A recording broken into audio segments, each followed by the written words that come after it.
এখন দেখেন আপনি এখানে দুইটা ভাবে আর্ন করতে পারবেন। যেমন আপনি যদি একজন ইনভেস্টর হয়ে থাকেন, জাস্ট লাইক আপনি ইথিরিয়াম হোল্ড করে রাখছেন, সোলোনা হোল্ড করে রাখছেন, বিএনবি হোল্ড করে রাখছেন, তো সোলোনার প্রাইস ইনক্রিজ হওয়ার সাথে সাথে আপনি প্রফিট পাচ্ছেন ঠিকই, বাট ওই সোলোনা কিন্তু যদি আপনি এই বাইন্যান্স শরিয়াতে স্টেকিং করে রাখেন, তাহলে এখান থেকে কিন্তু আপনি একটা প্যাসিভ আর্নিং পাচ্ছেন। সো সিম্পলভাবে আপনার অ্যাকাউন্টে যদি ইথিরিয়াম, সোলোনা বা বিএনবি থেকে থাকে, আপনি জাস্ট বাইন্যান্সের শরিয়া আর্নের এই সেকশনটিতে আসবেন।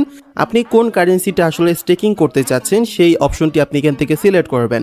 সিলেক্ট করার পর আপনি কত অ্যামাউন্টে স্টেকিং করতে চাচ্ছেন সেটা আপনি এখানে টাইপ করে লিখে দিতে পারেন।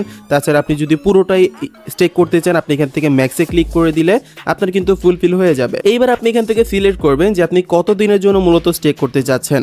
সকল কিছু কমপ্লিট হয়ে গেলে নিচের নেক্সট বাটনে ক্লিক করে স্টেকিং এ ক্লিক করবেন। আফটার স্টেকিং আপনার যে ডলারটা আছে সেটা কিন্তু বাইন্যান্সের এই যে আর্ন সেকশনে গিয়ে লক হয়ে যাবে। ভয় পাওয়ার কিছু নেই, আপনি চাইলে যে কোনো সময় এটা আনসাবস্ক্রাইব করে আপনার অ্যাকাউন্টে ব্যালেন্সটা নিয়ে নিতে পারবেন।